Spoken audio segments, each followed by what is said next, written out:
Sejam bem-vindos! Eu sou Juliano Cognes de Oliveira Teruya, graduando no Bacharelado em Ciência e Tecnologia e no Bacharelado em Física na Universidade Federal do ABC e orientado pelo professor Dr. André Pierro de Camargo. E hoje vamos apresentar os estudos realizados da iniciação científica intitulada como Um estudo sobre as relações entre integrais de Riemann e suas aproximações discretas. Durante toda a história da matemática, matemáticos como Euler e Ramanujan procuraram estudar séries finitas e infinitas, como por exemplo, a soma dos n primeiros números naturais, cujo valor desse somatório pode ser calculado usando progressão aritmética, chegando no polinômio de segundo grau. Mas, e se eu quisesse calcular a soma dos n primeiros números elevado ao quadrado?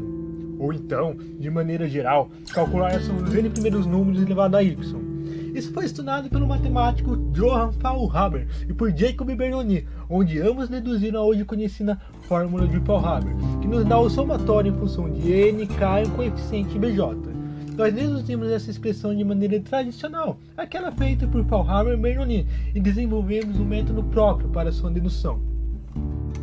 Esse método nos permitiu estender o estudo para a soma de termos e progressão aritmética, como por exemplo a soma de uma progressão aritmética com o primeiro termo igual a 1 e razão 4, com expressão geral 4x menos 3. E com isso pudemos generalizar a fórmula de Faulhaber para uma progressão aritmética. Essa expressão é dada em função de n e y primeiro termo e a razão da progressão aritmética. E também pelos termos g e y, que podem ser calculados por uma relação de recorrência, tendo g2 como termo inicial. Mas, e se quiséssemos calcular a soma para um caso mais geral, com uma função de f de k? Isso foi feito de maneira independente por Euler e Colin Maclaurin, conhecido então pela fórmula de Euler-Maclaurin. A expressão é dada pela integral e derivada de f de k pelo polinômio de Bernoulli e também pelos coeficientes b2r. Percebo que citei duas vezes os coeficientes bj. Eles são conhecidos como número de Bernoulli e estão presentes em diversos ramos da matemática.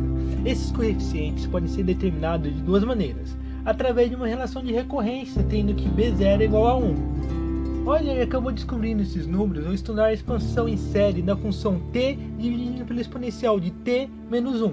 Essa equação de recorrência também pode ser encontrada em outros formatos, como essa deduzida pela gente.